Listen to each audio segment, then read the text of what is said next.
Bah, comme je te dis, moi, je suis avant tout amoureux de la 2D. J'ai tenu bon et je suis allé jusqu'au bout, tu vois. Au final, je suis resté quasiment 1 an et demi full-time chez Mappa à ce rythme-là. Et aujourd'hui, je suis ravi, tu vois. Je suis content d'avoir eu cette expérience. Je suis pas sûr de le refaire. Je suis pas sûr que je le referai une deuxième fois. Genre, j'adore le travail de Maenami, tu vois.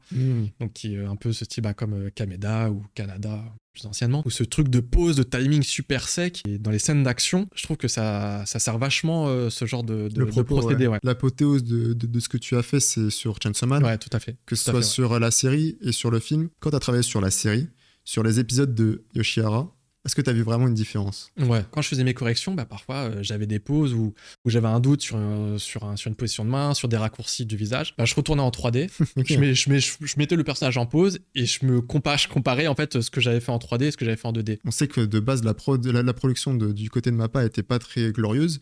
Est-ce qu'à ce moment-là, toi, de base, t'étais censé être sur SNK ou on t'a vraiment appelé en mode là, Non, on a besoin d'aide? non, bah au moment où on m'a appelé pour travailler dessus, je crois que ça allait encore eux au Ok. niveau de la production. Mais c'est après. Bah, pour l'anecdote, c'est là où c'était assez compliqué. Des conseils pour débuter l'animation SVP. Bah, c'est là, j'ai pas tant que ça. Et Parce il précise en 2D. alors Il en s'en fout de 2D. ta 3D. Ok, bon, pas de 3D, ok, j'ai compris. 15 ans de 3D, on s'en fout. Ok. Eh bien, bonjour et bonsoir à toutes et à tous. On se retrouve aujourd'hui pour ce deuxième épisode de Frame to Frame et aujourd'hui, je suis avec un invité spécial et exceptionnel, monsieur Benjamin Faure. Comment vas-tu, monsieur? Bah écoute, super, merci de m'accueillir ici, je suis ravi d'être avec toi. T'es pas quelqu'un qui donne forcément beaucoup d'interviews, que ce soit écrit, on a quelques-unes. Mais là, pour la première fois, t'es en live, ça va pas trop stresser? Non, ça va, Ça c'est va. cool. Merci. Évidemment, ce deuxième épisode de Frame to Frame est toujours en collaboration avec l'immense ADN, qui est du coup une plateforme de streaming pour les animés, une plateforme de SVOD, qui répertorie plus de 650 titres, dont One Piece ou encore Naruto, Dragon Ball et Sailor Moon récemment. En ce moment, il y a Akane Banashi qui sort, qui est vraiment une super chouette série qui parle du rakugo. Donc c'est une manière de raconter comment les gens racontent une histoire et une blague. Donc franchement, je le vends de la pire des manières. Mais je pense que c'est bien. T'as regardé ou pas le premier épisode Pas déjà, du toi? tout. Pas du tout. Ok, je t'ai vraiment lancé dans le truc. Je regarde, du coup, ça t'arrête bien alors. Franchement, je te conseille. Ok. Et puis en plus, avec l'abonnement à 6,99, il est régressif. Plus vous êtes fidèle, plus l'abonnement devient de moins en moins cher. Sur ce, on va commencer.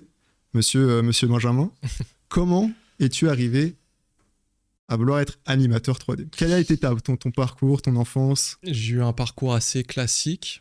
Disons que j'ai grandi avec un père qui dessinait Ok. beaucoup. Donc la passion s'est transmise naturellement par ça. Après, j'ai fait collège, lycée, bac général, on va dire classique. Et justement, en arrivant à la fin du lycée, je me suis rendu compte qu'on pouvait travailler dans le milieu de l'animation, à ma grande surprise, parce que pour moi, ça restait qu'une passion et je savais pas qu'on pouvait en faire un métier. Et à partir de là, je me suis orienté vers une école de cinéma d'animation 3D. Donc là, bah, tu touches un peu à tout, donc que ça part de la modélisation, à l'animation, au compo. Et t'as fait quoi? T'as fait une licence ou un master? C'était à l'époque, donc c'était une année de prépa, donc là c'est vraiment où tu touches à tout, et c'était une licence, donc c'était 2 ans. Et c'était quoi le nom du... C'était Lisa. Ah ouais, l'école Lisa, ok, ouais. Et comme j'avais ce background entre guillemets de passionné de dessin, je me suis naturellement orienté vers l'animation parce que pour moi c'est ce qui se rapprochait le plus au dessin. Donc j'ai fait 2 ans en école. Donc je suis sorti vers 20-21 ans avec le diplôme, et à partir de là ah oui, pour revenir un peu en arrière, c'est que j'ai toujours aimé le dessin. Donc moi c'était vraiment la 2D. Mais si tu veux, à l'époque, ce qui se faisait en France en 2D, c'était pas trop ce que j'aimais. Moi, c'était vraiment, dès le début, c'était vraiment la culture animée Jap. Ouais. Et justement, à l'époque, c'était à l'école, dans l'école même, c'était pas très vu, bien quoi. vu. Ouais. Ouais. C'était pas aujourd'hui, alors que c'est devenu super populaire, mais à l'époque, ça l'était pas. Et ton père, lui, il faisait quoi dans l'art? Lui, c'était, il faisait, c'était des petites bandes dessinées. Okay. Donc c'était c'était assez. Il y avait quand même ce truc de narration. Ouais, quoi. tout à fait, tout à fait. Et j'adorais le regarder dessiner. Et du coup, je pense que comme beaucoup d'enfants, on se tourne vers le dessin assez jeune. Et donc je suis sorti avec le diplôme en poche, et je me suis lancé donc dans l'animation 3D. Ok. parce que je voulais garder le dessin comme passion. Je voulais pas que ça devienne mon métier et que je n'aime pas ce que je fais. Voilà, d'être obligé de dessiner ou d'animer des choses qui, moi, ne me passionnent pas. Donc je me suis dit, je fais de l'animation 3D, mais je continue à dessiner de mon côté. Et j'ai fait ça à peu près pendant une dizaine d'années. Donc j'ai commencé au début surtout dans la pub.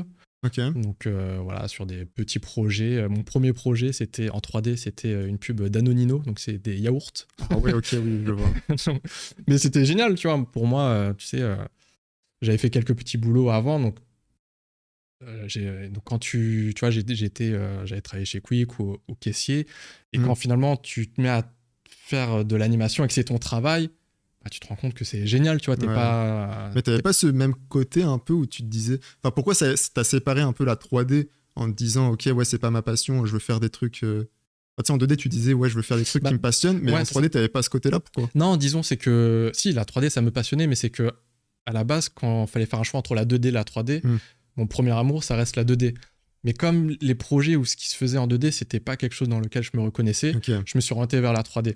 Mais si la 3D ça me passionne énormément, tout comme la 2D, c'est vraiment, j'ai la chance entre guillemets de pouvoir jongler entre les deux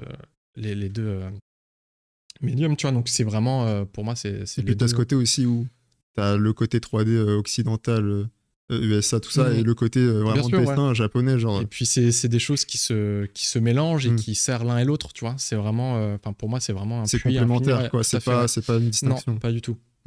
Et donc pendant 10 ans, ouais, j'ai fait de la 3D. Donc comme je disais au début dans la pub, après je me suis orienté un peu plus dans les trailers de jeux vidéo. Et puis après pour finir chez Illumination, donc sur des longs métrages. Et pour aller un peu rapidement, donc je venais de finir Sing 2, donc Tous en scène 2, et j'avais un petit gap à l'époque avec le prochain projet. Et ça tombait sur mes vacances au Japon. Des vacances, mais qui étaient vraiment touristiques. Hein. C'était pas du tout dans un but pro. Et j'y suis allé. C'était la première fois pour moi. J'ai adoré. Et par simple curiosité, je me suis dit, tiens, bah, pourquoi pas visiter des studios, si c'est possible, juste pour voir comment ça se passe. Et si tu veux, à l'époque, il y avait donc, un animateur 2D, Mehdi Awishawi, qui avait fait son stage de 3D, parce qu'il avait fait de la 3D à l'époque, qui était passé chez Illum. Donc c'était il y a longtemps. Et je savais qu'il était au Japon à ce moment-là et qu'il bossait dans une boîte japonaise. Donc je l'avais contacté sur Instagram pour savoir si c'était possible de visiter son studio pour voir comment ça se passait. Et donc le studio, c'était Yapiko, l'antenne au Japon. Et tu savais que genre à l'époque Yapiko c'était vraiment genre oui. francophone. Ouais, bien sûr. Okay. Et donc à l'époque, donc c'était dirigé par Mehdi Meong et Eddie Meong, et donc il m'a gentiment reçu, et donc on a pas mal échangé. C'est aussi à ce moment-là que j'ai rencontré pas mal aussi de Français qui étaient installés là-bas au Japon.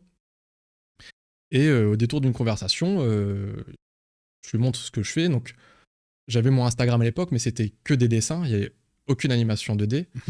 Mais il savait que je faisais de l'animation 3D. Et il me dit, bah écoute, nous on recherche des animateurs, est-ce que tu serais intéressé pour travailler avec nous? Et je lui dis, mais je ne fais pas d'anime 2D, je fais de l'anime 3D, je dessine beaucoup, mais je ne fais pas d'animation 2D. Et il me disait, mais si, mais je pense que on va te former, je pense que tu peux t'en sortir, parce que dans l'absolu, les principes d'animation, que ça soit 3D ou 2D, ça reste les mêmes. Il y a quand même une base qui reste quand même cohérente chez l'un ou chez l'autre. Et donc comme moi à l'époque, je m'étais dit si je mixe les deux, mes connaissances d'animation 3D et mes capacités de dessin, peut-être je pourrais m'en sortir. Mais c'était un grand peut-être, parce que c'était quand même c'était de l'inconnu pour moi. Et tu penses que ça vient de là un peu l'aspect vraiment dessin quand tu animes plus que le mouvement? Ouais, je pense. C'est vraiment ce truc où à l'époque t'étais de la 3D, et quand tu faisais du dessin, c'était vraiment du dessin de l'illustration, je suppose. Ouais, exactement. Et du coup, quand t'as essayé de mélanger les deux, t'as gardé ce côté illustration, mais en même temps avec le mouvement de la 3D. Ouais, c'est ça, c'est vraiment ça. Et donc il me propose, mais pour moi c'était entre guillemets un rêve, mais ça me semblait trop gros, tu vois, qu'on me propose de travailler au Japon, moi qui suis fan du Japon, sur des animés. Donc je suis pour remettre du contexte, c'était en quelle année? C'était 2020? Ouais, il me semble que c'était 2019-2020. 2019, je crois. Et 2018. 2018. Oui, 2018. Oui, le petit voyage en 2018. Ouais, c'est ça. C'était il y a presque 10 ans. Et donc je reviens en France. Et puis ça reste, tu vois, ça me tourne dans la tête. Je me dis, mais est-ce qu'il va vraiment envoyer ce mail comme pour me proposer vraiment Et oui, il m'a bien envoyé ce mail en me disant que voilà, on t'attend. Enfin, au début, il m'a dit, bah si tu veux, tu peux venir là dans le mois prochain. Donc j'avais dû être au Japon en octobre ou quelque chose comme ça, et donc il me proposait direct en novembre, mais non, je peux pas venir. Faut que je m'organise. Je sais, enfin, tu vois, Puis à côté, t'avais ton taf aussi. Exactement, tu vois. Mais je venais de finir le projet, donc j'étais là-dessus, c'était assez Okay. clair d'un point de vue du boulot, mais c'était plus au niveau des papiers. Je suis jamais parti dans un pays étranger. Dans une interview, tu disais que justement, tu avais aussi eu un alignement des astres parce que tu avais eu un glissement avec un autre projet. Oui, c'est ça. C'est que comme je disais, comme Tous en scène 2 venait de se finir et le prochain projet, tu vois, il commençait plus tard. Donc en termes de travail, j'avais cette fenêtre. Ouais. Ok. Et donc je lui ai dit, je suis bien sûr intéressé, mais je pourrais venir qu'en janvier. Et donc en janvier donc 2019, j'y suis allé pour 3 mois. Et c'est là où je me suis formé à l'animation 2D japonaise. Et là, ça a été, ça a été vraiment un apprentissage express, parce que c'est vraiment... Il y a l'animation 3D, il y a l'animation 2D occidentale et il y a l'animation 2D japonaise, qui est vraiment... c'est vraiment autre chose. Donc, juste par les timesheets, ces feuilles de temps qu'on doit remplir pour timer ces animations, c'est vraiment... ça existait il y a... Il y a des dizaines d'années autrefois chez Disney, mais maintenant c'est plus, on est vraiment dans l'ère du numérique, en tout cas en Occident. Et du coup, il y a aussi un aspect que peu de personnes savent, c'est que dans l'animation 2D au Japon, ils font aussi leur décor. Ouais, tout à fait. Du coup, toi, sur MHA que tu as commencé, c'est là où tu t'es dit, attends, je peux aussi mélanger ma 3D, et tu as commencé à faire aussi tes décors en 3D, parce que quand on t'a appris que tu devais faire ça, tu étais en mode... Ah non mais les gars, moi je... Ouais, bah oui, c'était... Ah ouais, non mais c'était... en fait, c'était... pour moi, dans mon imaginaire, c'était... tu fais que les persos. Et derrière, le décor a été fait par un déjà artiste et tout. Et quand on m'a dit, non, en fait, il faut que tu fasses le décor, que tu fasses les effets, que tu fasses tout ça, je me dis, oh là... Enfin, que tu fasses au moins un ref des décors. Bien sûr. Parce que les gens, ils vont penser que vraiment, à la fin... Non, c'est pas le décor fini, bien sûr. Mais malgré tout, je me dis, oh là, comment je vais m'en sortir, parce que ça fait trop de charge de travail et en si peu de temps, entre guillemets, pour moi. Et je me suis dit, en fait, comme je connais la 3D, je connais les bases de la modélisation, et qu'au final, comme tu dis, tu vois, à la base, c'est censé être un ROF ou une esquisse pour donner au moins les lignes de perce, les fuyantes.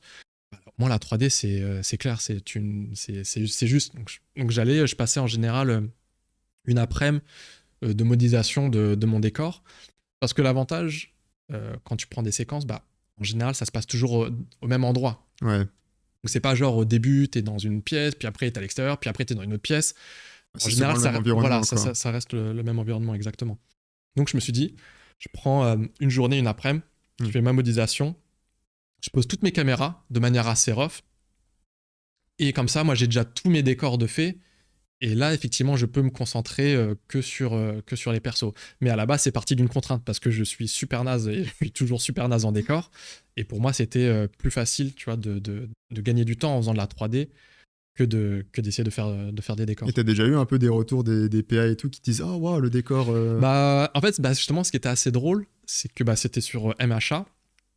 Bon, je m'étais arraché un peu sur la modé, parce que je pensais comme c'était... Oui, c'est le premier projet, je voulais faire une super modé.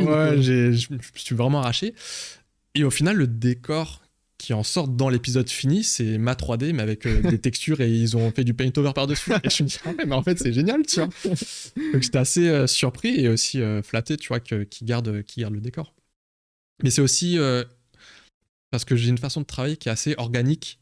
C'est-à-dire que je suis toujours en train de tester plein de choses. Genre, je vais faire une anime, puis je vais tester un autre mouvement, puis je teste toujours plein de choses. Et c'est lié aussi aux caméras. C'est qu'à un moment donné, je pose une caméra, je dis, ah mais non, cet angle, il est pas bon, ce cadrage, il est pas bon.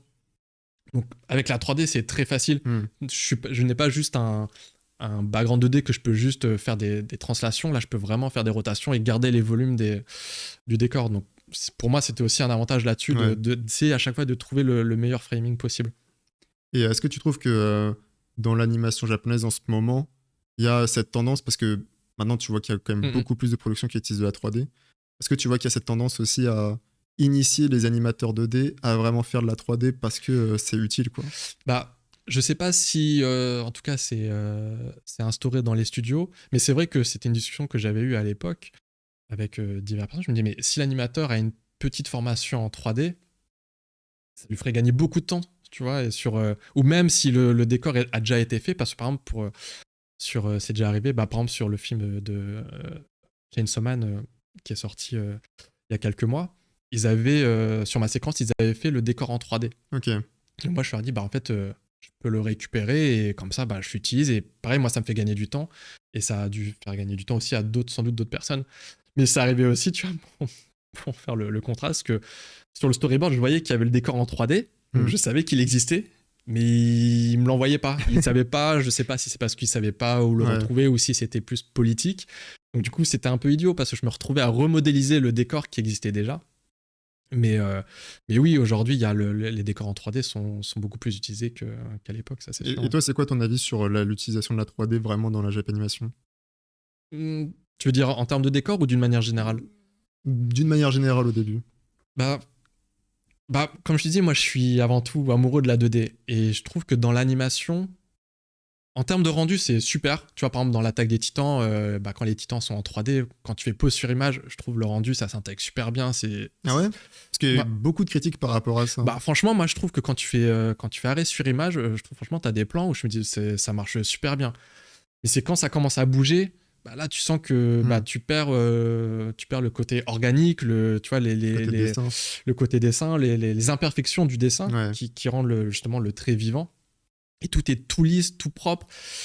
Et je suis moins fan. Après, c'est sans doute des choix de direction artistique, peut-être des choix aussi économiques. Par exemple, Gundam, c'est forcément plus simple d'avoir un Gundam en 3D. Moi, je pense que c'est plus de temps que économique. Dans le sens où de la 3D sera toujours plus cher que de la 2D. Surtout même dans les conditions du Japon.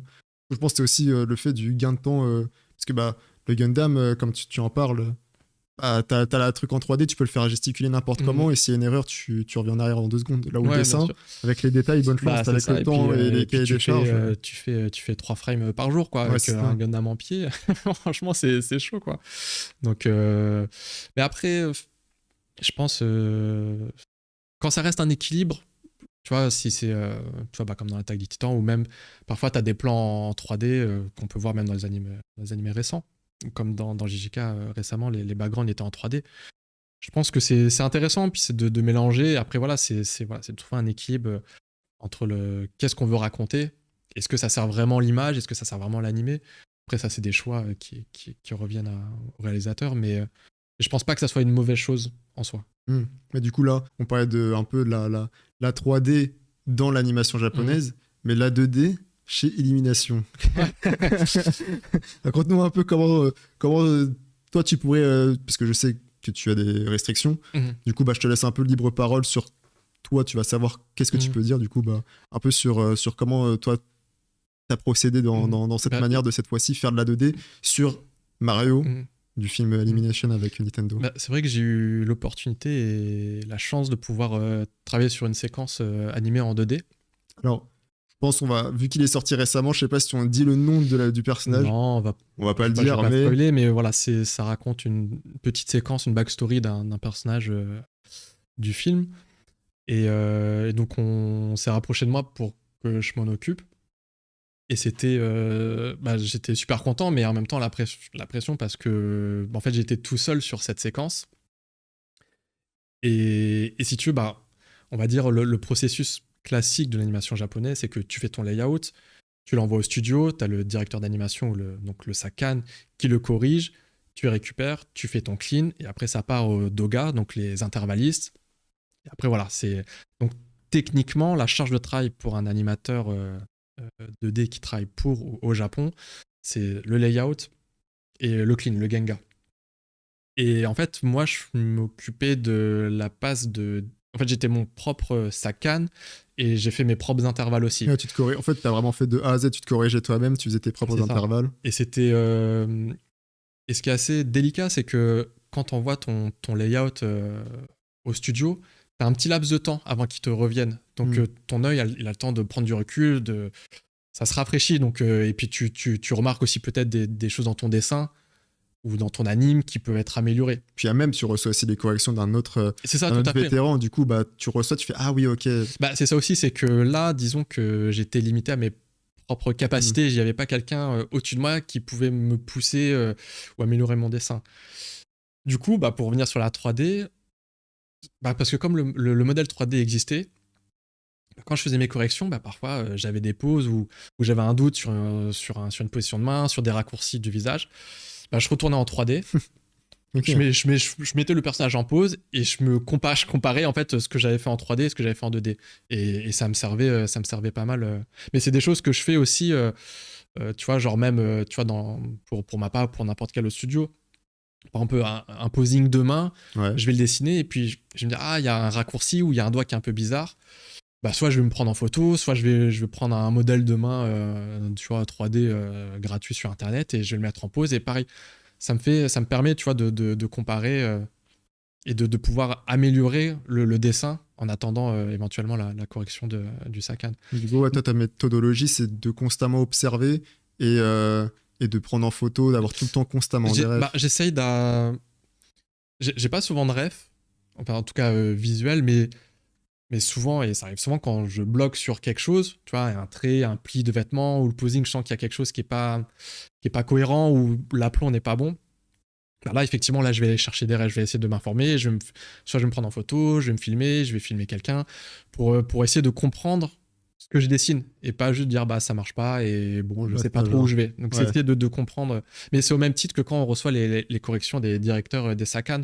Justement, c'est ça qui est intéressant, c'est que tu as ton dessin et tu as le superbe dessin du Sakan qui est incroyable et tu superposes les deux et bon, déjà toi tu te rends compte que ton dessin que tu pensais qui était ok, qui est super naze finalement et tout de suite, mais en fait c'est instantané, c'est que tu vois tout de suite ce qui marchait pas dans ton dessin et ce qui marche de fou avec les corrections. Donc c'est là-dessus où effectivement le processus japonais est trop bien, quoi. C'est vraiment, tu as une comparaison, c'est direct, quoi. C'est un peu comme si en 3D, tu avais fait une anime et tu as tout de suite une anime. Tu as ton anime mais qui est amélioré et tout de suite, tu vois la différence. Quoi. Tu vois une différence et tu te dis, ouais, effectivement, il y avait ça. Ouais, clairement. Donc, ouais, non, c'est. Là-dessus, ouais, la 3D m'a beaucoup aidé. Et donc, voilà, je faisais l'équivalent de mon layout que je faisais valider donc, avec mes directeurs d'anime, donc au niveau de l'intention, par rapport aussi en accord avec ce que les réalisateurs voulaient. Et une fois que c'était bon, une fois que j'avais le go, voilà, c'était le tunnel de correction, de clean et d'intervalle. Donc ça va, ça a pris du temps. Ça a pris un peu de temps malgré tout parce que je gérais aussi mon équipe parce que j'avais 6-7 animateurs. C'est vrai qu'à côté 3D. Tu faisais ça aussi. Donc j'avais eux aussi à gérer les plans. Donc j'étais pas tout seul dans mon coin. Donc ça a pris un peu de temps. Mais par rapport à ça, en vrai, j'ai une question parce que tu vois, quand tu travailles dans l'animation japonaise, on va dire, tu vas souvent pas te mettre de deadline ou vraiment d'horaire, tu vois ce que je veux dire ? Dans le sens où si tu dois rendre un truc, t'es prêt à genre mettre 80 heures, 70 heures par semaine. Tout à fait. Ouais. Là où du coup, en 3D, avec Illumination, vas-y, t'es quand même encadré dans le sens où tu fais tes 35 heures ou je ne sais pas combien. Est-ce que du coup, t'avais ce truc où tu sentais quand même que parfois t'avais envie de taffer sur ta séquence en 2D alors que t'étais pas sur tes horaires de travail? Non, parce que c'était le rythme était quand même c'était pas du tout le rythme à la japonaise. Ouais. Ça restait et comme aussi je pense que c'était aussi une expérience par rapport au studio et le fait de tu vois j'avais pas de pression en termes de deadline. Bien sûr j'avais des deadlines, mais c'était assez confortable pour pouvoir gérer mon équipe et gérer cet aspect-là aussi. Donc non, c'est là-dessus j'avais pas ce problème-là. Ok. Du coup, en parallèle de Mario, tout ça, tu travailles sur quoi au niveau à côté du Japon? T'es sur JK ou ouais, faut voir sur les dates. La deadline, là, les dates vont être dures. Mais est-ce que t'étais sur j'étais sur le film à ce moment-là? J'étais sur Chainsaw Man, j'étais sur le film. Ouais, j'étais sur le film, ouais. J'étais sur ça. Sur le film, moi j'ai une question par rapport à ta séquence parce que du coup, les slow-mo. Ouais. comment toi t'as géré la slow-mo? Parce que ta séquence sur le film de JJK, c'est vraiment slow-mo. Est-ce que du coup, tu faisais des poses vraiment distinctes ou t'as fait ton doga carrément? Non, je faisais des pauses. Pour le coup, c'est heureusement qu'il y a les intervallistes. Non, je faisais en général 4 pauses, 3 ou 4 pauses, donc vraiment espacé, et après c'est full. Mais comment c'était indiqué dans le storyboard? C'était indiqué genre slow-mo? Oui, il disait que c'était. Oui, bien sûr, il disait que c'était des slow-mo. Et est-ce que, genre, pour toi, un slow-mo c'est chiant à faire? Ou bien tu penses que t'as pas la partie la plus chiante en tant que Non, pas du tout, parce que. Alors, effectivement, en termes de dessin. Enfin, en termes de dessin, ça t'en fait pas beaucoup à faire. Mais là où c'est intéressant, c'est que c'est des micro-détails, en fait. Tu vois, c'est que c'est pas où tu changes une pose à une autre, où t'as un gros contraste. Là, tu dis que t'as la même pose, mais il faut que ça soit assez vivant pour que ça soit animé et que visuellement ça soit beau à voir. Mais il faut pas que tu fasses des trop gros mouvements parce que ça doit rester quand même assez subtil. Non, moi j'aime beaucoup. Parce que du coup, en vrai, ce que tu racontes sur les poses qui changent, ça contraste un peu avec la saison 2 de JK, avec l'épisode 7, avec le mecha où c'est storyboardé et réalisé par Yoto, qui est un jeune animateur et réalisateur qui vraiment a ce style très Canada de Imaishi et tout. Est-ce que, genre, moi j'ai rarement vu dans tes séquences ce genre de prise d'art, tout ça. Est-ce que c'est une instruction qui t'a donnée? Ou genre vraiment tu t'es dit, ou vraiment dans le storyboard c'était vraiment indiqué comme ça? Non, pas du tout. J'avais pas d'indication particulière. C'est plus moi pour me challenger aussi, parce que j'adore, c'est un peu ce que tu dis, mais tu vois, genre j'adore le travail de Maenami, tu vois, donc qui est un peu ce style comme Kameda ou Kanada plus anciennement, tu vois, ou ce truc de pause, de timing super sec. Et je trouve que justement dans les scènes d'action, je trouve que ça sert vachement ce genre de procédé. Ouais. Et effectivement, tu vois, quand c'est des choses plus d'acting, réaliste, tu vas pas faire des... Enfin, dans le sens, tu vas pas changer, tu vas avoir quelque chose de plus réaliste avec plus de poids. Et comme là, effectivement, c'était de l'action, je voulais tester justement ces animes où tu peux changer de pose de manière assez radicale, avec des accélérations, des amortis. Un peu ce que j'ai fait sur le film de Chainsaw Man avec Power, quand elle donne le coup de poing, justement, j'ai des changements de pose assez rapides avec des petits amortis. Est-ce que cette conscience de faire des petits... Parce que là, je vois avec tes doigts, tu fais un peu des courbes. Est-ce que tu imagines aussi les courbes en 3D? Ah oui, bien sûr. Ouais. Du coup, en 2D, tu imagines aussi ces courbes et tu les modifies. Oui, parce que Oui, là, parce que je vois les courbes. Et là, je me dis, attends, c'est intéressant aussi que tu visualises aussi en 2D les courbes que tu fais en 3D, quoi, avec les slow. C'est un peu... Oui, c'est ça. Après, c'est évidemment dans les bases les fondamentaux, mais il y a quand même ce truc. Ouais, bien sûr, ouais. Mais au même titre que à l'image, justement, les courbes visuelles, les spacing, oui, bien sûr. Mais du coup, c'est drôle parce que sur ta séquence, moi je trouve aussi tu fais beaucoup de shakes. Dans toutes tes séquences, tu fais beaucoup de shakes. Et sur Yoto, je trouve que, enfin, sur l'épisode de JJK sur le 7, il y a ça, dans ton layout, le réalisateur fait en sorte que la caméra bouge différemment que ce que toi tu avais fait. Et je trouve que du coup, ça ajoute encore plus d'impact avec les changements de caméra, tu vois.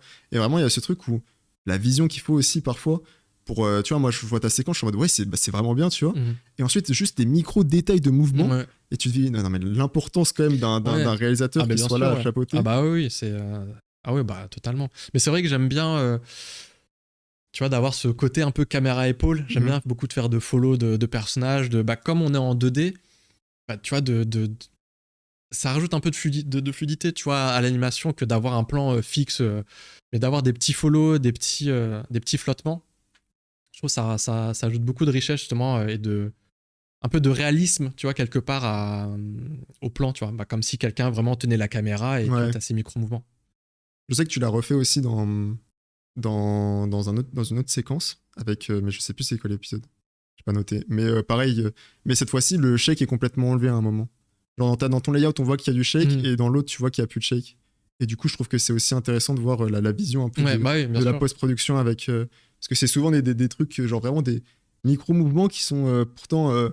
à l'œil nu, tu le remarques pas, mais quand tu fais les comparatifs, tu te dis putain, mais oui, le mouvement fonctionne beaucoup mieux comme ça. Donc j'avoue que je trouve ça très intéressant. Sur la S2 aussi, tu as enchaîné avec l'épisode 6, 7, 8. Ouais. En termes de charge de travail, ça allait?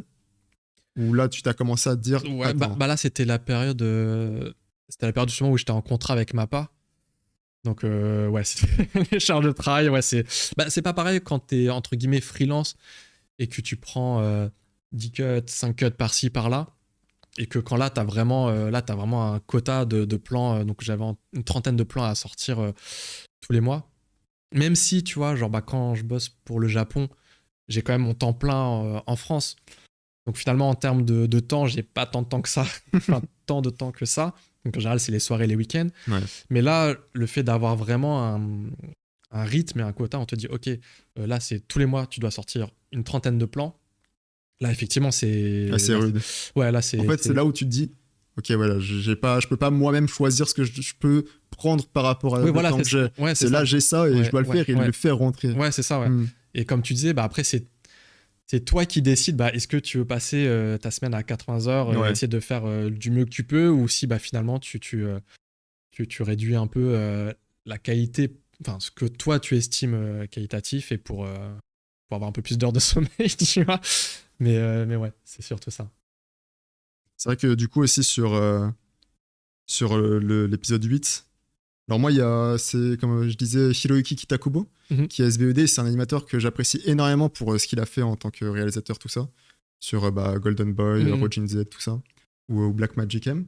Et du coup, on voit aussi toi en train de te prendre en référence. Alors j'avoue que quand j'ai vu cette vidéo, je me suis dit, ok, je vais croiser cet homme et il va venir me mettre de droite. Mais du coup, il y a cette fois-là où tu as pris en ref. Et plus tard, on en reparlera aussi sur Chainsaw Man, mais ça t'arrive aussi souvent de te prendre vraiment en vidéo? Ouais, parce que j'essaie d'essayer de comprendre un peu certaines subtilités du corps, tu vois, et pas parce que effectivement dans le storyboard, voilà, il envoie des coups de poing. Et je voulais essayer d'aller un peu plus loin, tu vois, de comprendre un peu, tu vois, moi dans le corps, les hanches, comment elles vont bouger par rapport à quand je vais envoyer un coup de poing, et visuellement comment le retranscrire sans non plus que ça soit, tu vois, genre trop abusé. Ouais. Et d'avoir aussi les bons axes par rapport au poing, par rapport au bras. Ouais. Donc c'était vraiment ça, tu vois, et ça m'a, tu vois, ça, par rapport au posing, ça m'a beaucoup aidé. Mais et du coup, cette séquence, elle a été gardée, mais il y a eu comme d'hab en version TV, t'as du ghosting, tout ça. Ouais. Toi, quand tu vois ça et que tu vois le ghosting, t'es comment? Non, tu te dis dans tous les cas dans la version Blu-ray ce sera non, enlevé? même pas. Je me dis c'est comme ça, tu vois, j'ai pas de parce qu'ils ont des contraintes. Non, tu vois, j'ai pas du tout ce truc de en mode ils ont détruit mon travail. Ça fait partie du process. Du process, et il y a pas de, tu vois, ça dénature pas le travail. Effectivement, il est moins visible, mais c'est pas grave, tu vois. Moi je me suis amusé à faire la séquence. Chaque séquence que je fais, j'apprends quelque chose. J'ai appris quelque chose avec cette séquence. Après qu'il y a eu du ghosting, ouais, dans tous les cas, en fait, ça c'est aussi personnel où tu te dis bon, au moins j'ai appris des choses. Ouais, voilà, tu vois, c'est pas. Parce que oui, j'avais vu que sur Twitter, les gens ils disaient pour cet épisode ou d'autres épisodes, ils disaient mais voilà, vous gâchez le travail des animateurs. Est-ce que toi, les retours un peu que tu as sur Twitter ou sur d'autres réseaux en général, tout ça, est-ce que ça te motive ou ça peut aussi te mettre une pression sur ton nom, tu vois? Parce qu'en vrai, maintenant, Benjamin Faure, tu sais très bien que les gens attendent un certain niveau, entre guillemets, où ils ont une certaine attente à ton égard, tu vois. Est-ce que du coup, ça, quand tu le sais, ça te met quand même un niveau de pression beaucoup plus qu'avant? Non, ou vraiment, parce que je le fais avant tout pour moi, tu vois, et c'est vraiment... Que ce soit en 3D ou en 2D, j'essaie toujours de me donner le maximum que je peux, à la limite de mes capacités.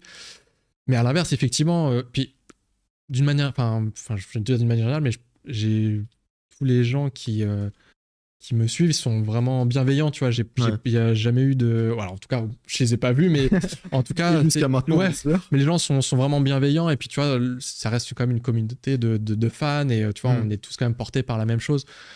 Donc non, c'est plus l'inverse, tu vois, c'est justement quand les gens disent qu'ils ont aimé ton travail, que si, que ça, c'est vraiment, tu vois, c'est porteur, tu vois, c'est plus l'inverse, c'est-à-dire, j'ai envie de faire encore mieux la prochaine fois, tu vois, mais pas sous une forme de pression, c'est juste que ça te galvanise et t'as envie toi aussi d'apprendre et de produire toujours quelque chose de plus qualitatif.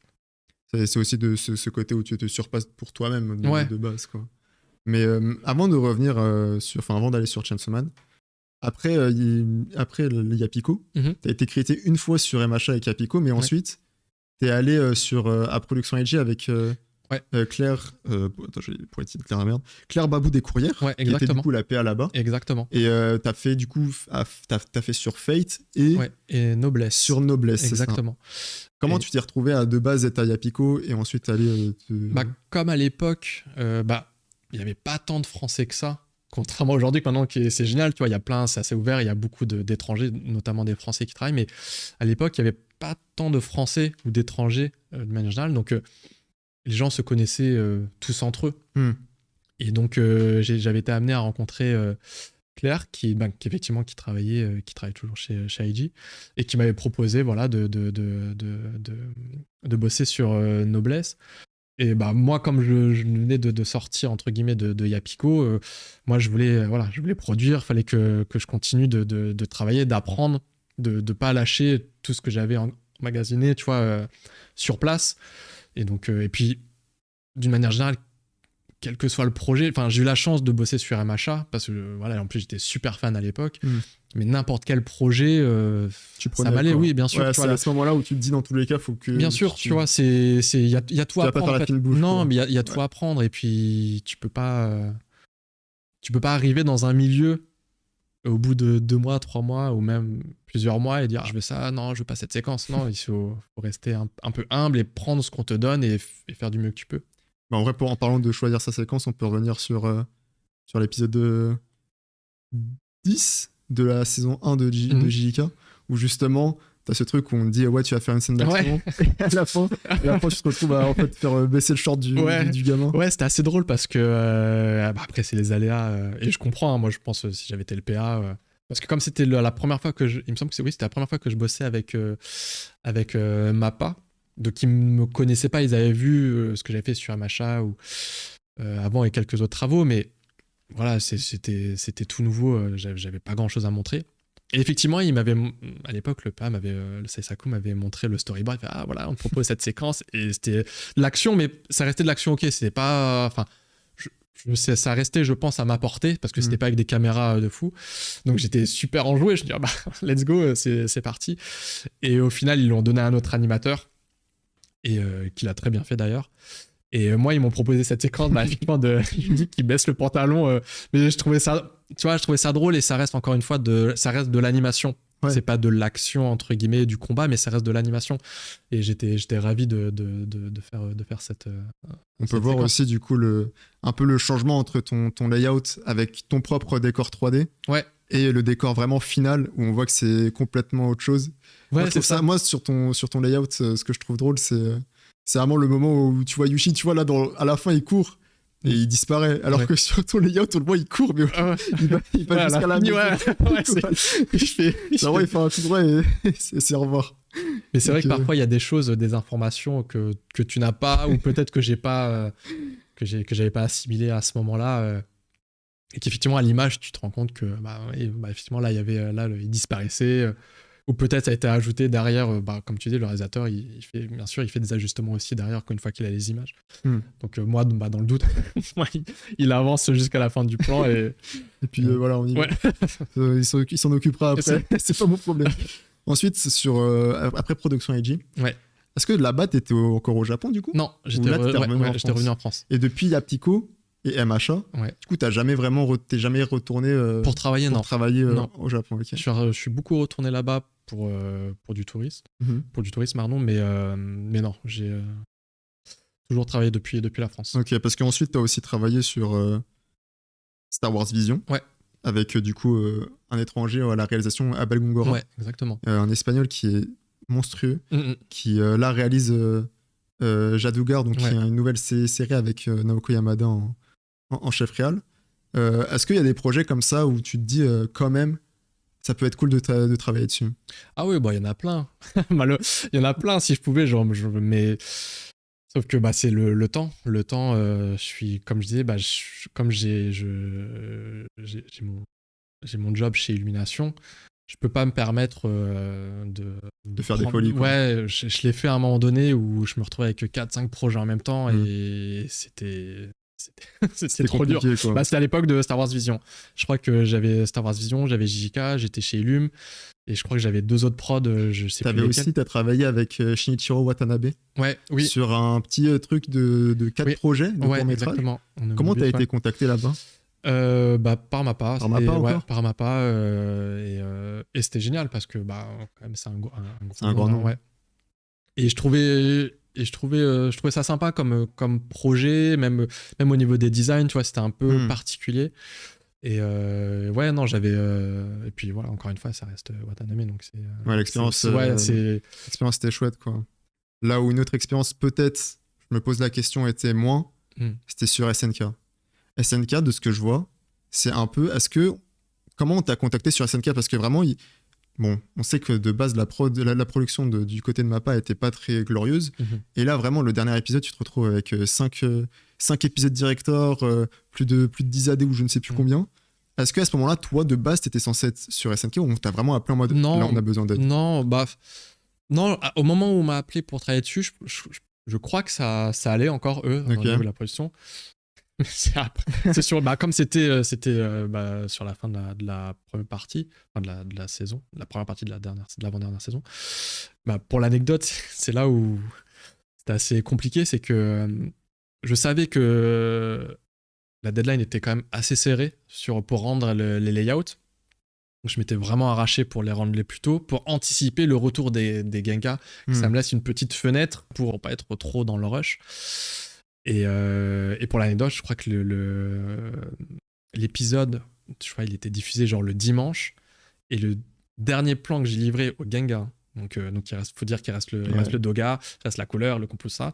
J'avais fait une nuit blanche du vendredi au samedi. J'avais livré le samedi matin. Donc au Japon, il devait être, c'était l'après-midi.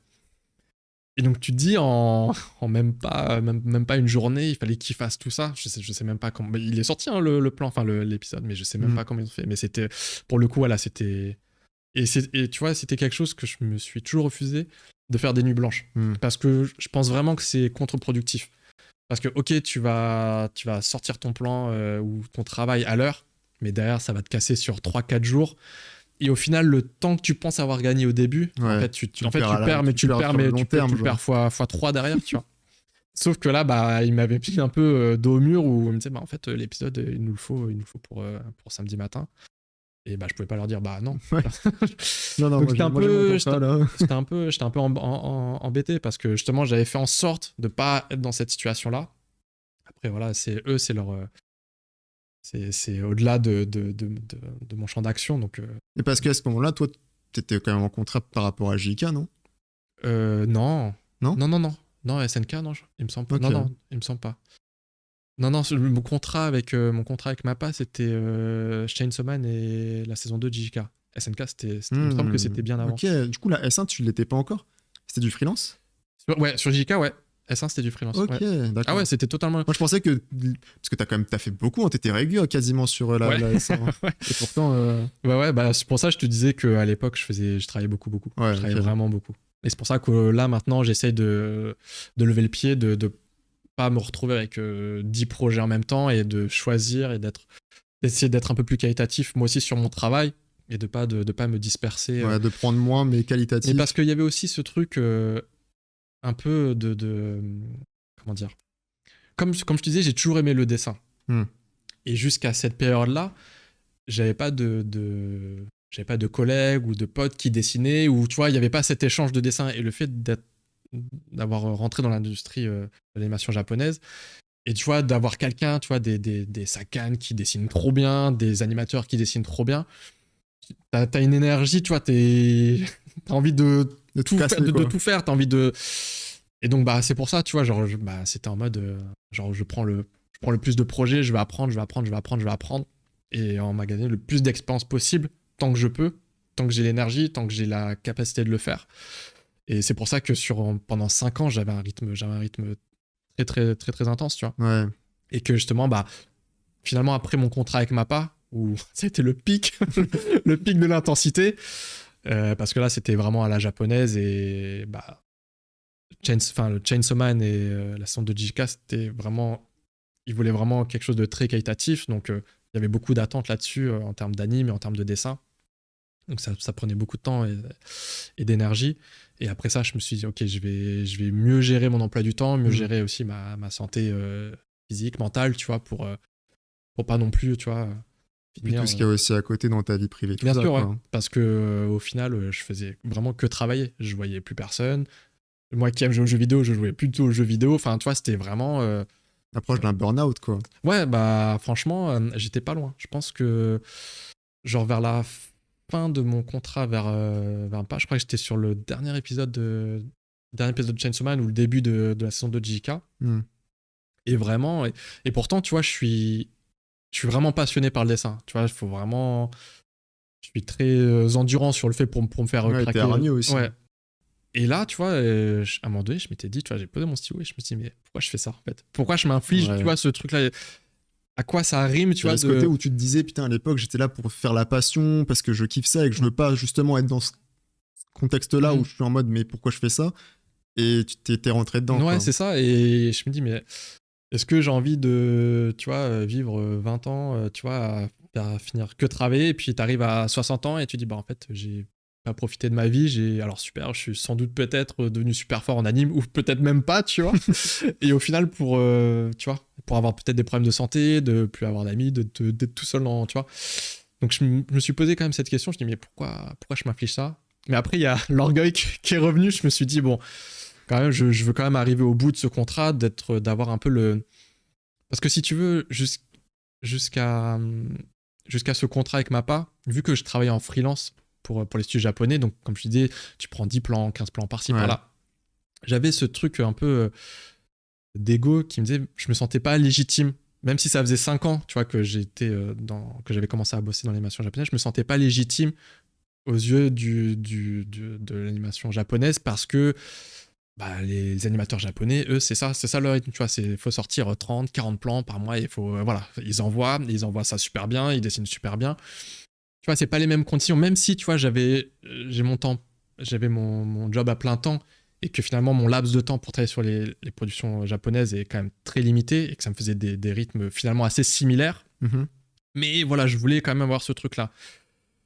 Et à ce moment-là où j'étais proche du burn-out, je me suis dit, non, vas-y, va jusqu'au bout, tu vois, finis ton travail, finis ce pourquoi on t'a appelé aussi, tu vois.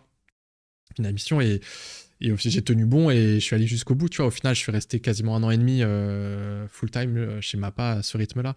Et aujourd'hui, je suis ravi, tu vois, je suis content d'avoir eu cette expérience. Je suis pas sûr de je suis pas sûr que je le referai une deuxième fois. Mais voilà, tu vois, je me sens... Par rapport à moi-même, je me sens ok, tu vois, avec le fait de bosser dans cette industrie-là, et de pouvoir aujourd'hui parler avec toi de l'animation japonaise, et parler avec d'autres gens et te conseiller quand on me le demande, tu vois. Ouais, c'est cool. Bah, en plus, là, je pense que pour toi, l'apothéose de ce que tu as fait, c'est sur Chainsaw Man. Ouais, tout à fait. Que ce soit sur la série et sur le film. Ce qui est intéressant, c'est que du coup, tu as pu travailler sur les deux visions, sachant que bah, la saison 1 a ce côté quand même clivant, côté spectateur. Ouais. Tu as eu quand même la chance de travailler sur 4 épisodes en tout, dont le 4, 5, 10, et le quatrième, je sais plus c'est lequel. Attends. 4, 5, 10 et 12. Parce que du coup, le 4 et 10, c'est Tatsuya Yoshihara, qui du coup sera le réalisateur du film. Ouais, exactement. Et tu as aussi participé au 12, qui est cette fois-ci par Ryu Nakayama, qui était du coup le réalisateur de cette première saison. Toi, quand tu as travaillé sur la série, sur les épisodes de Yoshihara, est-ce que tu as vu vraiment une différence? Ouais, franchement, déjà ces storyboards, ils sont juste incroyables, parce que t'as une vraie... Enfin, j'adore ce réalisateur, cet animateur, parce qu'il a une vision très cinématographique de l'animation. Et justement, dans ces storyboards, il y avait déjà des intentions de lumière, que parfois, dans d'autres storyboards, t'as pas l'intention de lumière. Et là, t'avais des vraies directions, des vrais choix de cadrage, donc qui est très cinéma. Et je me dis, waouh, j'adore. Franchement, moi, en tout cas, ça correspond à ce que j'aime dans le cinéma ou dans l'animation japonaise. Et oui, effectivement, c'est quelque chose que j'ai vu par rapport à d'autres storyboards qui sont tout aussi bien, mais lui, il a ce truc, voilà, cinéma, tu vois, cet œil en plus, tu vois, de l'image qui en tout cas, qui moi me parle, ouais, totalement. T'as eu aussi, du coup, sur l'épisode, un peu rencontré, on peut appeler ton GOAT désormais Sugiyama. Ouais, ouais, bah oui, je suis trop, ça fait partie de mes références enfin, en fait, ce qui est assez drôle, c'est que j'ai j'ai quelques références de noms, tu vois. Sugiyama, c'est vraiment lui mon modèle dans le dessin. Mainami, ça va être mon modèle dans les timings, dans les poses. Inoue ou Izo-san, eux, c'est vraiment dans l'anime, le réalisme, le poids. L'animateur parfait. Ouais, c'est ça, tu vois. Donc, c'est vraiment, on va dire, dans ces quatre-là où je puise mon inspiration, où j'essaye d'apprendre ou de m'inspirer. Et oui, Sugiyama-san, il est trop fort. Ouais. Et au-delà d'être trop fort, j'ai eu la chance de le rencontrer plusieurs fois. Il est d'une gentillesse. Pour l'anecdote, tu vois, quand j'étais allé au Japon il y a quelques années, donc après Chainsaw Man, j'étais parti dans les locaux.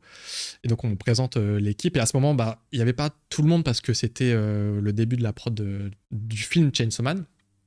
Donc il y avait Sugiyama-san, il y avait One-One-san, il y avait deux, trois autres personnes. Et donc voilà, moi, voilà, par respect, par la culture japonaise, je fais une petite courpette, voilà, je me présente. Et lui, il arrive, il me prend, il me fait un gros câlin, tu vois. Et ça m'a déstabilisé parce que je m'attendais pas à ça. Et en fait, depuis ce jour, je sais pas, enfin, on est devenus super potes. Et je l'ai revu l'année dernière à l'Uchiage de Chainsaw Man. Et pareil, gros câlin, on a fait des photos ensemble. Et même sur Twitter, on s'envoie des petits messages et tout. Mais je l'adore, il est trop gentil, il est trop fort. Enfin, franchement, il est. Ouais, non, c'est. Pour avoir vu déjà des corrections, tout ça de lui, c'est monstrueux. Genre, il a un tracé exceptionnel. Ah ouais, mais si je pouvais l'avoir tout le temps avec moi, qu'il m'apprenne, tu vois. Mais ce qui est drôle, justement, quand je l'ai vu à ce moment-là, donc il me remercie justement par rapport à l'épisode 4 de Chainsaw Man. Donc c'était l'épisode avec Power, sa backstory. Et il sort un petit carnet. Et je vois, c'est le script écrit de l'épisode 4, et il me demande de faire une dédicace. Et tu vois, déjà, ça me surprend, parce que pour moi, eux, c'est tous des monstres, donc je me dis, tu veux que je signe, enfin, que je fasse une signature, ou que je dessine? Il fait, non, je veux que tu me dessines Power. Et là, je me mets sur une table, je pose le petit carnet, et derrière moi, donc, t'as Sugiyama, t'as tous des cadors, des tueurs. Les genres de... Et il me pose le stylo noir.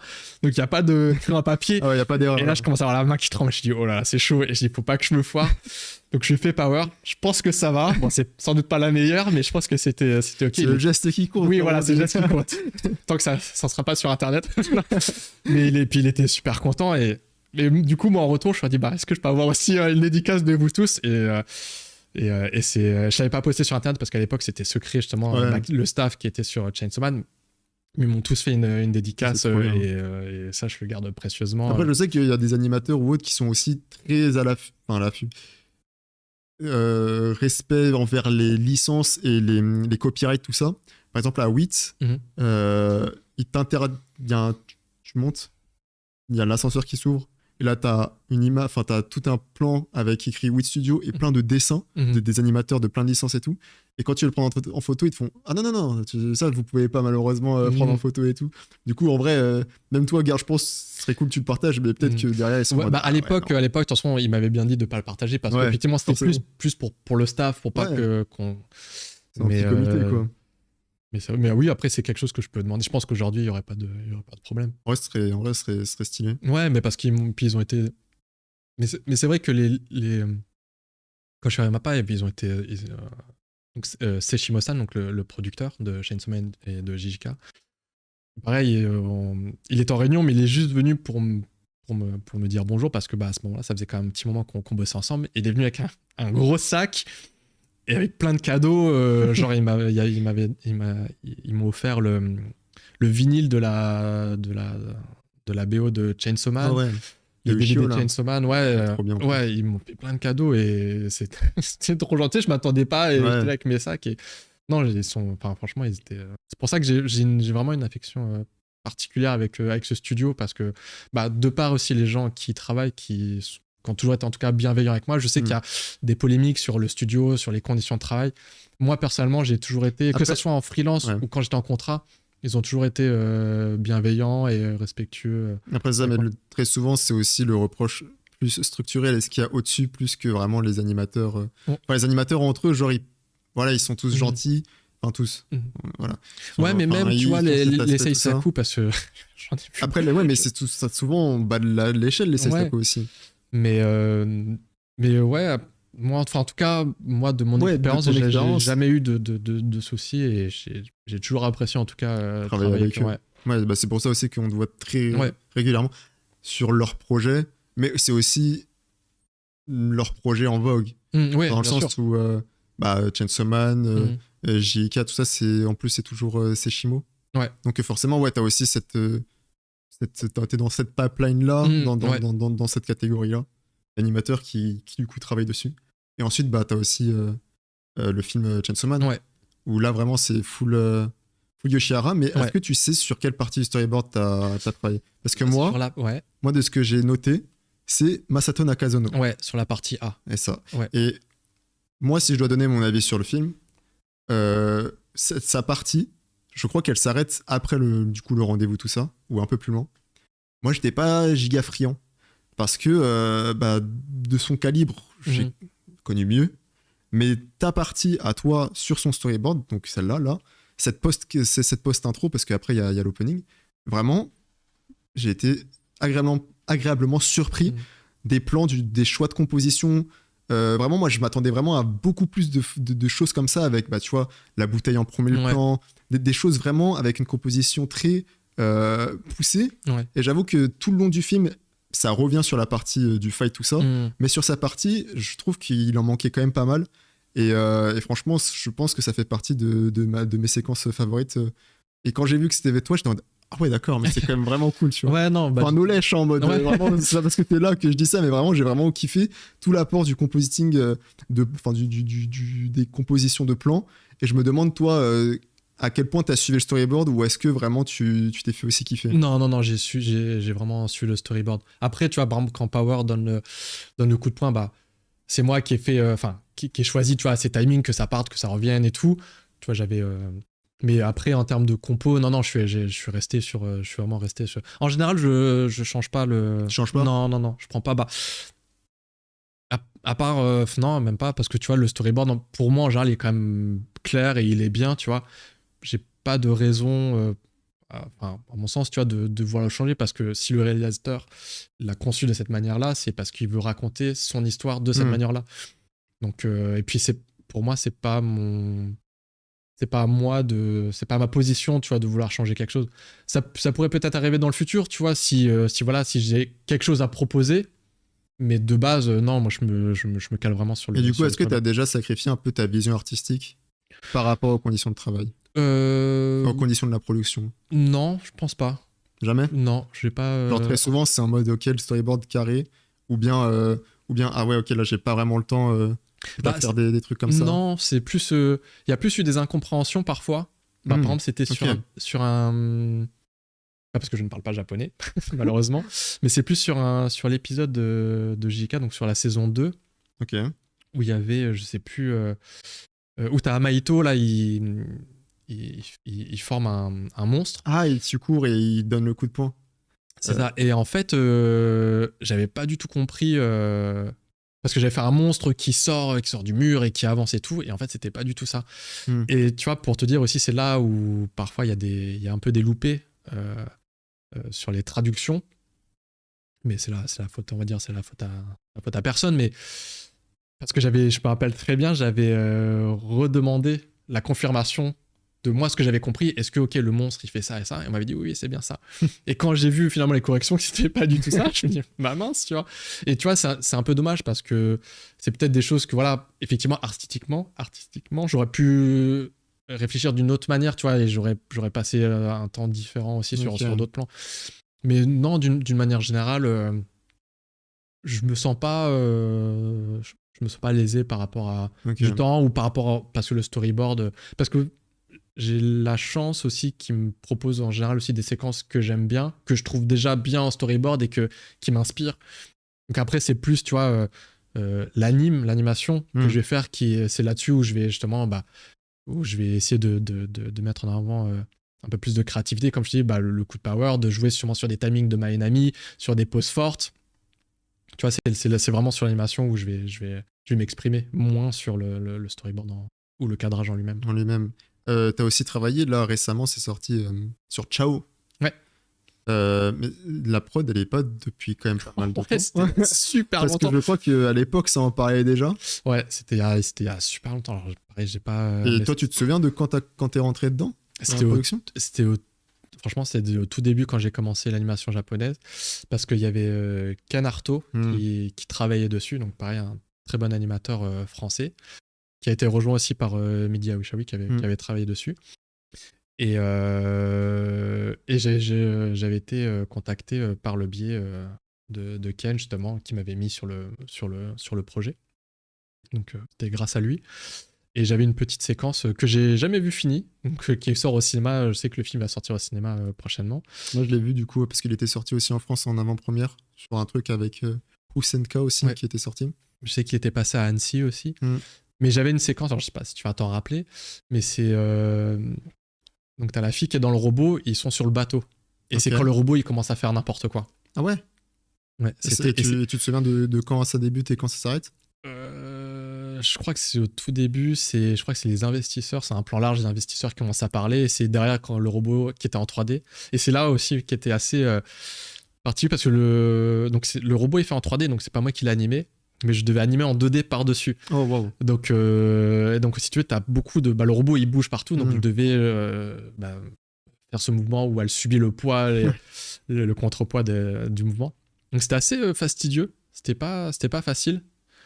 Techniquement, parce que c'était parce que tu vois, finalement c'est pas comme une anime où tu peux gérer tes inters. Là t'es entre guillemets bloqué par l'anime 3D, et donc en gros t'animes quasiment une frame, enfin une qui pose sur deux, quoi, et tu mets juste une inter, parce que ça devait être pour faire tous tes retards, tes overlaps de mouvements. J'étais obligé de procéder comme ça. Et est-ce que toi maintenant, avec du coup la 3D, la 2D, comment tu te définirais? Genre vraiment animateur Ouais, je dirais animateur 3D, 2D. Ouais, Est-ce que selon le contexte, tu dis 2D, 3D en premier? Non, non, même pas. Forcément, si je cherche du travail pour le Japon, je vais pas mentionner que je fais de la 3D. Et inversement, si je cherche du travail en 3D, je vais pas mentionner que je fais de la 2D. Mais ouais, non, je mentionne pas plus l'un que l'autre. Tu vois, je montre en fonction de... Si je cherche du travail, je vais montrer le travail que j'ai fait qui correspond à la demande. Est-ce que t'aimes animer les mêmes choses en 2D qu'en 3D? Franchement, oui et non, tu vois. Parce que si tu veux, j'adore l'acting en 3D, mais l'acting en 2D, c'est super dur, tu vois. Parce que de gérer, tu vois, les timings, tu vois, genre tu gères pas un acting pareil en 3D ou qu'en 2D. Et je trouve qu'un acting en 2D, c'est super, super dur. Pour moi, c'est beaucoup plus dur que faire de l'action. Parce que au-delà de, on va dire, de la technicité que ça demande, il y a tout aussi ce côté d'avoir le bon acting juste, pas que ça soit surjoué, pas que ça soit sous-joué. Tu vois, donc, et ça, c'est une problématique que tu as aussi en 3D. Hein. Mais tu rajoutes ça, plus tous les problèmes liés à la timesheet, parce que forcément, c'est de l'acting, donc tu vas devoir faire un peu plus de mouvements. Mais ça rejoint un peu, tu vois, quand on parlait de la slow-mo, tu vois. Ouais. C'est pas des poses qui vont changer, à part si t'es dans du cartoon, évidemment, mais si tu vas avoir quelque chose d'un peu plus réaliste, un peu plus ressenti, voilà, ça va être des micro-mouvements, des détails, tu vois. Et c'est super dur à mettre en place. Ouais. C'est vraiment très dur à mettre en place. Donc, je dirais, en 3D, j'aime tout, que ça soit de l'acting ou de l'action. Et en 2D, ouais, plus de l'action ou des mouvements un peu plus réalistes. Mais l'acting en lui-même, je trouve ça... J'aimerais à un moment donné, tu vois, genre me poser et avoir du temps pour le faire. Mais dans les conditions dans lesquelles je travaille, tu vois, quand je fais de la 2D, c'est trop... ça serait trop dur pour moi. Ça serait en tout cas, pour sortir quelque chose qui me convient.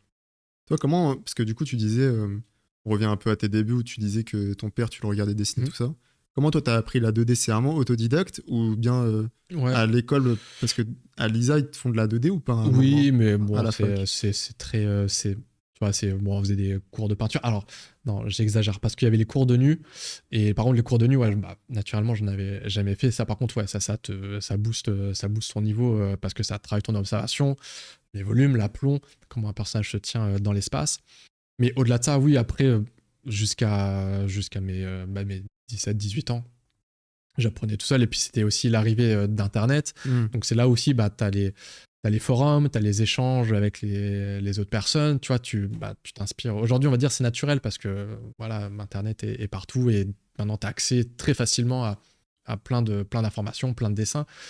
Mais c'est vrai qu'à l'époque, d'échanger avec d'autres gens, de voir d'autres styles, c'était super, super enrichissant. Donc, je pense comme beaucoup de personnes qui dessinent jusqu'à leurs études supérieures, ils apprennent tout seuls.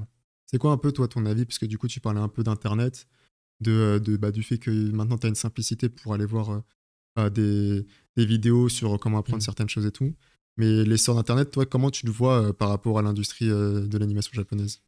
Moi, je trouve que c'est bien parce que ça aide surtout les étrangers parce que c'est tellement à la base c'était tellement difficile d'accès, d'avoir toutes ces informations parce que déjà en plus c'est des termes en japonais, c'est une façon de faire qui est particulière et d'avoir ça sur internet, ça aide énormément parce que tu vois genre moi à l'époque quand j'étais arrivé au Japon, donc j'ai eu la chance d'être formé donc pendant ces 3 mois au studio, mais derrière j'avais acheté un bouquin d'animation, alors j'ai plus le nom Je exact. crois que je l'ai. Attends, je vais te le donner.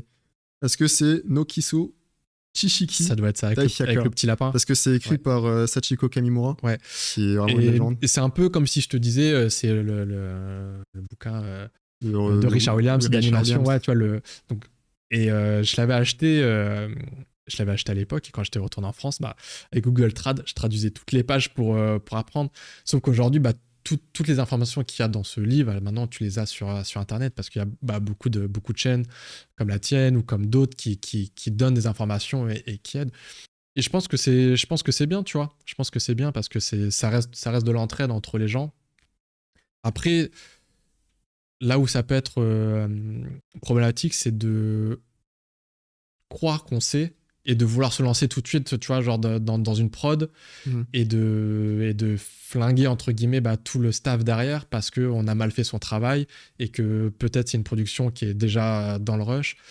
Et ça sert ni l'animateur en devenir ou l'animateur tout court, ni la prod parce que la prod, elle va devoir tout refaire. Et l'animateur, ça va un peu le cramer par rapport à ce studio. Au final, il va pas apprendre non plus. Donc je pense qu'il faut avoir aussi conscience de son niveau, de savoir là où on met les pieds. Un peu ce que je disais tout à l'heure, c'est ok, je commence dans l'animation, je prends ce qu'on me propose, des choses simples, tu vois, petit à petit, pour comprendre déjà le process, comment ça se passe, comprendre aussi comment gérer son rythme, aussi parce que c'est pas forcément bon aussi même si je l'ai fait, mais c'est pas forcément bon, je ne recommande pas de travailler 80 heures par semaine non-stop pendant je ne sais pas combien de temps. Donc voilà, c'est à la maturité de chacun et à son rapport par rapport au studio et par rapport à sa passion aussi, tu vois. Si c'est parce que tu veux, parce que tu vois, j'ai déjà eu des messages sur Twitter où on me demandait est-ce que tu pourrais me faire rentrer chez Mappa, je veux juste j'aimerais trop avoir mon nom sur le crédit de Jutsu. Non, tu vois, c'est pas la bonne mentalité, tu vois. L'intérêt, c'est pas d'avoir son nom juste pour après. Donc tu vois, c'est.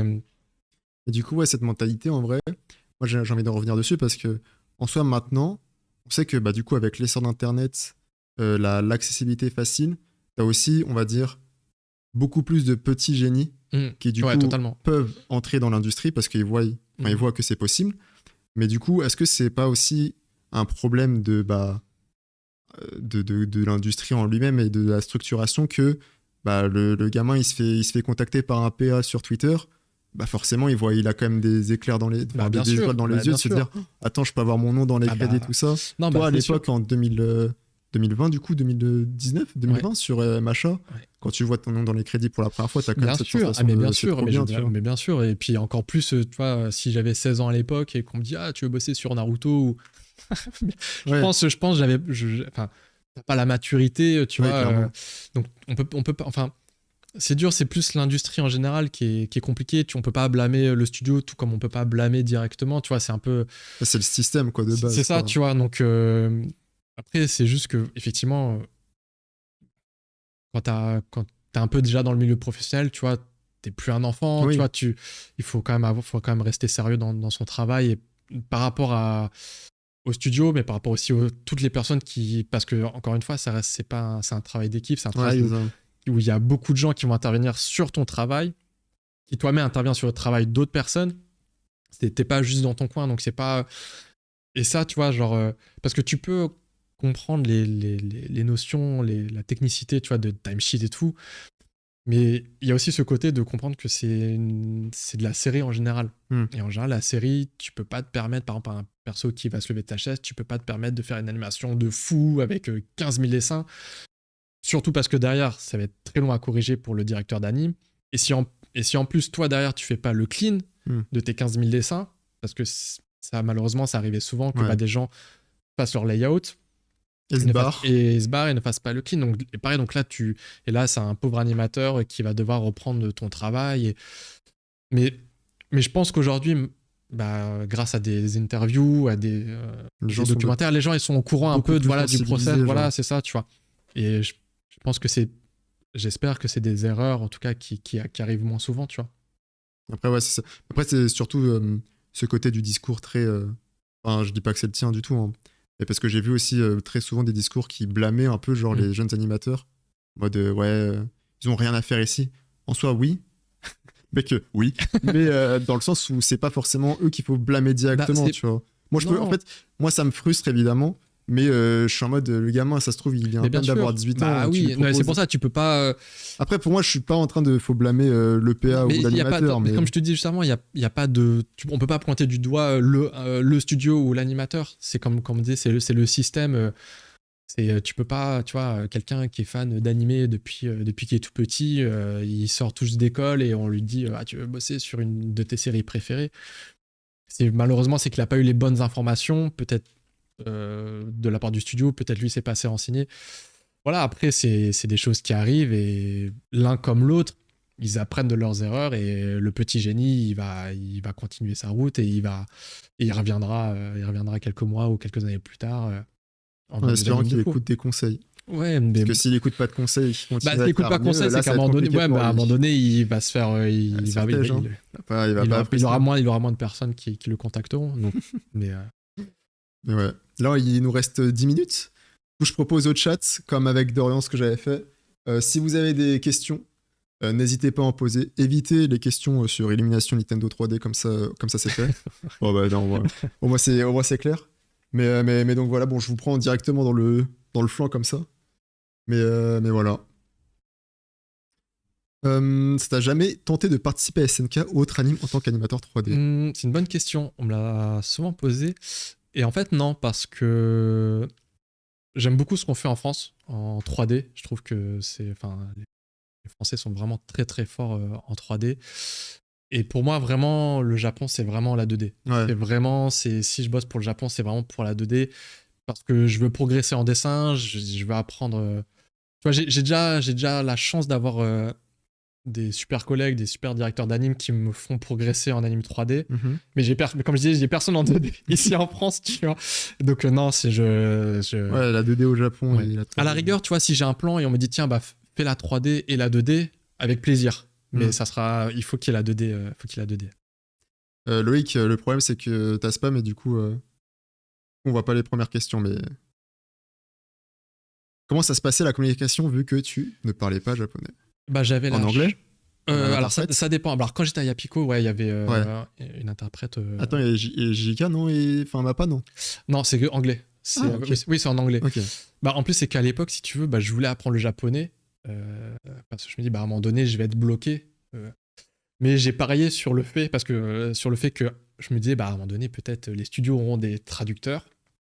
Parce que ça me prenait trop de temps d'apprendre le japonais, d'apprendre l'animation 2D. Enfin, à un moment donné, il fallait que je fasse un choix. Et j'ai eu la chance d'avoir vu juste qu'aujourd'hui, on se rend compte aujourd'hui qu'ils ont tous des traducteurs, du moins les gros studios. Donc non, il y a toujours un traducteur anglais-japonais. Donc parfois, c'est un peu compliqué parce que l'accent japonais qui parle en anglais avec un micro qui est super loin de la caméra. Mais parfois, on peut mettre... ça dépend si c'est sur Zoom ou sur Teams, mais parfois, j'active les sous-titres pour lire, parce que parfois j'entends rien et je lis les sous-titres, je fais ok, il a dit ça et tout. Donc, on se débrouille quoi. Ouais, non. Et puis après, de toute façon, quand bien même, si tu as des interrogations, tu peux les recontacter derrière, dire pour double-checker, alors est-ce que ce plan, c'était bien ça que vous voulez faire, qu'il fallait mettre en avant. Donc ouais, non, on a j'ai toujours eu un traducteur. Ouais. Ok, on a posé la question aussi. Est-ce que tu te sens plus à l'aise avec la 3D ou avec la 2D actuellement? Moi, je dirais 3D. Ouais, la 3D, juste parce que ça va faire 17 ans que je fais de la 3D. Et naturellement, la 2D, ça doit faire 6-7 ans. Donc j'ai envie de dire la 3D. Mais malgré tout, en 3D, il y a, et je pense que ça sera jusqu'à la fin de ma vie, il y a toujours des choses où je galère, où tu vois, c'est pas... quand bien même après tant d'années en 3D, il y a toujours des plans où je vais galérer, où voilà, je vais rechercher, réitérer à chaque fois. Mais oui, naturellement, je suis plus à l'aise avec la 3D. Parce que aussi, il y a pas le dessin. Il y a entre guillemets juste l'animation, même si dans l'absolu, ça reste une image qui sort en 3D. Donc tu dois quand même avoir une notion de dessin. Tu vois, tu sais riguer, toi? Vraiment les bazins. Les portes, quoi. Bones, Ika, FK, et voilà. Mais il y a des blind chefs, voilà, c'est tout. Mais vraiment le minimum. Le minimum. Il y a Augustin Clermont qui te dit, Benjamin, un bonheur d'avoir travaillé 2 ans avec lui sur Mario Galaxy. Ouais, c'est pas une question. Non, alors Augustin, un très bon ami avec qui on a travaillé ensemble, qui est un excellent animateur, super force. Allez le voir, ses travaux sur Instagram, qui dessine très bien d'ailleurs. Il est super fort en dessin. Et voilà, il faisait partie de mon équipe. Du collectif, ouais, de mon équipe sur Mario 2. Okay. Et qui a bossé, par rapport à ma séquence 2D, c'est lui qui a fait le plan 3D juste avant du personnage qui est excellent. C'est une étape obligatoire de passer par la case production de pub ou télésérie avec des deadlines plus serrés avant de toucher à des projets plus ambitieux. Je pense pas. Je pense que c'est vraiment une histoire de niveau. Je veux dire, si t'as un niveau, tu fais de l'acting, de l'action super bien, je pense que tu peux aller direct dans des grosses boîtes ou faire du jeu vidéo. C'est juste que moi à l'époque je sortais d'école, donc forcément dans ma bande démo t'as la Bouncing Ball ou des trucs pas fous, tu vois. Donc et puis tu prends ce qu'il y a à apprendre. Donc tu vois, pour te dire, l'un de mes premiers tafs, c'était un clip c'était de Crécy, je crois. Il est horrible le clip. Bon, la musique après c'est les goûts et les couleurs, mais le clip franchement allez le regarder juste pour la blague. C'est des cubes qui roulent et c'était ça mon anime. Ouais, c'est un TikTok avant l'heure. C'est des cubes qui roulent et qui forment des formes géométriques. C'est un truc un peu psyché et tout. C'est 64 là. Enfin, ouais, c'est un peu ça. Voilà, mais voilà, j'ai animé. C'était un de mes premiers tafs et tout. Donc non, bien sûr que non. Après, tu vois, pour la petite parenthèse, avant de rentrer chez Illumination, je faisais pas d'acting. Okay. Et je sais que c'est, en tout cas, peut-être aujourd'hui ça l'est moins, mais à l'époque, je sais qu'avoir de l'acting dans sa bande démo pour entrer sur des productions de long métrage, c'était important. Donc j'avais fait une formation, c'était sur 6 mois avec des anciens de Disney, donc formation en ligne, et où tu faisais des plans d'acting.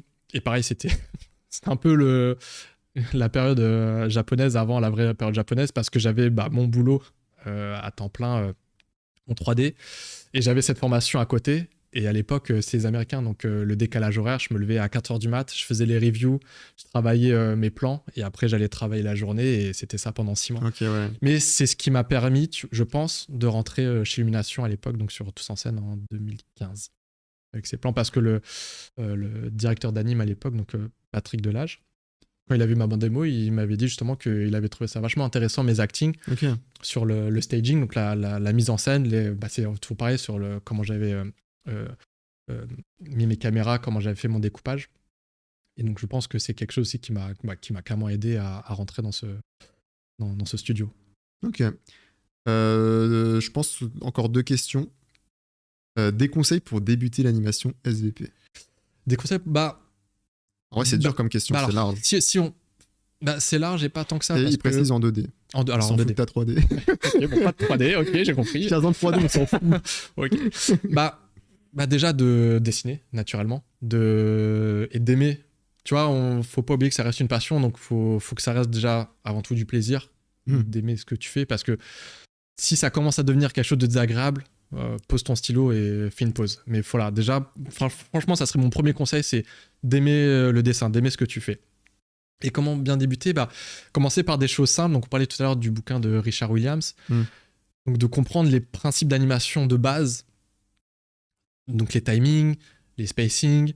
Vraiment faire des animations vraiment simples. Donc, la bouncing ball classique, la balle qui rebondit. Et comme on est en 2D, travailler son dessin. Donc, faire du modèle vivant. Et comme on disait, modèle vivant, si on n'a pas la possibilité, il y a des sites internet qui te qui te génèrent des photos. Et voilà, c'est quelque chose que tu peux pratiquer. Et voilà, dessiner, observer, dessiner. S'inspirer, alors je dis pas recopier, s'inspirer des dessins qui ont été faits. Tu peux bien sûr recopier des dessins, mais il faut le faire de manière intelligente parce qu'on l'a tous fait. De toute façon, c'est comme ça, on apprend, on n'est pas super génie. Mais quand tu recopies, il faut que tu allumes ton cerveau, tu comprennes, tu dis ok, pourquoi il a ce pli qui est comme ça, pourquoi la forme de la main est comme ça. Et toujours d'être dans un processus de réflexion, de pas être juste en mode automatique, robot, à faire un copier-coller, mais voilà, de prendre du recul sur son dessin. Mais après, voilà, faut se lancer si c'est quelque chose qu'on aime et que c'est quelque chose qu'on a envie de faire, faut se lancer mais y aller petit à petit. Faut pas... Parce que évidemment, on veut tous être super forts, faire des plans de fou, mais vaut mieux commencer petit à petit, comprendre les bases avec des petites animations. Et en plus, tu vas avoir plaisir à réussir ce genre de choses, et c'est ça qui va t'amener à des choses un peu plus compliquées. Que si tu vises tout de suite des choses compliquées, tu vas être très vite frustré, et au final, tu vas pas vouloir avancer, ou tu vas avancer, mais ça va pas te plaire, et au final, à côté de quelqu'un qui a commencé doucement, lui, il va continuer sa route. Et toi, tu vas rester bloqué parce que tu as ce truc que tu voulais faire une scène d'action de fou. Et... Donc, commencer simple et travailler son dessin. Ok. De très jolis conseils. Dernière question. Est-ce que tu trouves que depuis quelques années, ça devient beaucoup plus difficile pour des novices, des animateurs sans expérience pro encore, d'arriver à se faire une place? Animation japonaise et occidentale. Alors, occidentale, je pourrais pas trop dire parce que j'ai pas beaucoup bossé pour l'Occident. Pour le Japon, je pense vraiment pas. Parce que, comme je pense la plupart des gens le savent, il y a quand même une bonne pénurie d'animateurs 2D pour le Japon. Donc je pense que c'est très accessible. Après, se faire un nom, ça veut tout et rien dire. C'est vraiment la qualité de ton travail que tu vas fournir qui va faire que... comme j'ai envie de te dire, comme n'importe quel métier, qui va faire qu'on va te rappeler. Mais je pense vraiment pas que ça soit compliqué. Après, aujourd'hui, c'était une blague il y a quelques années, mais maintenant c'est la réalité, c'est de poster sur Twitter. De poster, les Seisaku, donc les PA, sont beaucoup sur Twitter. Ils sont toujours à la recherche d'animateurs.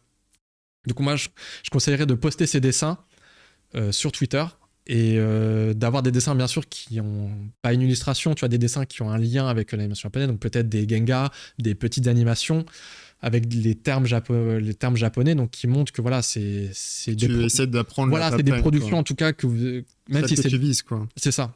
Est-ce que toi, c'est quoi, bon, je te demande pas un bon layout? Qu'est-ce que pour toi définir un bon layout? Déjà le décor. C'est marrant parce que j'ai eu l'occasion de poser cette question avec Gosso-san, tu vois. Okay. Et on était assez d'accord là-dessus, c'est que c'est au niveau du framing. Que le perso soit, en termes de cadrage, que les décors soient bien posés, que tu aies la bonne perce, que tu as un cadrage intéressant. Et un bon layout, pour moi, c'est pas trop... évidemment, pas faire 15 000 dessins. En fait, de saisir l'intention du plan. C'est si une séquence de 10 plans et que tu as un plan d'action et le reste c'est tranquille, et le reste des plans, tu fais pas trop de dessin, tu fais quelque chose d'assez assez soft, bien sûr en accord avec le réalisateur et les deadlines et ce qu'il veut, mais sur ta scène d'action, là tu vas pouvoir faire plus de pauses, plus de dessins, pousser la qualité. Mais déjà, un bon layout, c'est déjà de comprendre l'intention du plan. Et après, il faut que ton dessin... Alors, t'es pas obligé, faut pas que tu fasses tous tes dessins genre super propres, super quali au modèle. Dans tous les cas, tu peux être le meilleur dessinateur du monde, ton dessin il sera repris parce que tu n'es pas le character designer de la série. Et voilà, il y aura toujours quelque chose à reprendre. Donc il y a aussi, il faut pas non plus trop, tu vois, passer trop de temps là-dessus, même si il faut quand même essayer au mieux possible d'être au modèle. Mais voilà, pas sur tous les dessins. Tu vas peut-être faire 2, 3, 4 dessins bien, où tu montres voilà, que voilà, tu t'es appliqué. Et le reste des dessins, c'est surtout que ça soit aux bonnes proportions. Parce que c'est plus simple de corriger, entre guillemets, une silhouette ou un rough qui est aux bonnes proportions qu'un truc qui est complètement... qui est pas du tout... bah là, en fait, le Sakan va être obligé de tout refaire. Que si t'as les bonnes proportions, bah, il a comme une esquisse, un rough, tu vois, par-dessus, voilà, c'est beaucoup plus facile. Donc, et puis bien sûr, d'avoir toutes les informations nécessaires sur la timesheet, d'avoir aussi la bonne disposition des layers, de comprendre aussi la superposition des boucles et tout. Ok, bah merci beaucoup pour cette réponse détaillée. Merci encore à vous, le chat, d'avoir posé ces questions. On va du coup terminer là-dessus. Qu'est-ce qu'il raconte? Hello, je passe le coucou. Bon, bah, t'as Dorian le premier invité qui vient à la fin. Mais bah, merci beaucoup à toi, Benjamin. Merci à toi d'être venu et d'avoir répondu à mes questions.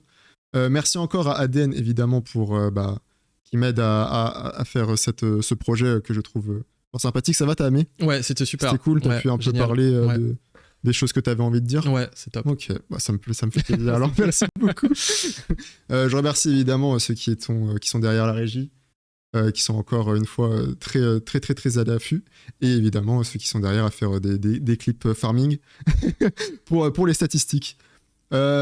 Juste avant, je reparle de ADN pour vous dire qu'ils sont aussi avec Kanimi pour le projet Yume, qui est du coup un projet caritatif qui aide qui fait une récolte de mangas pour ensuite les donner à des enfants dans le besoin qui sont hospitalisés.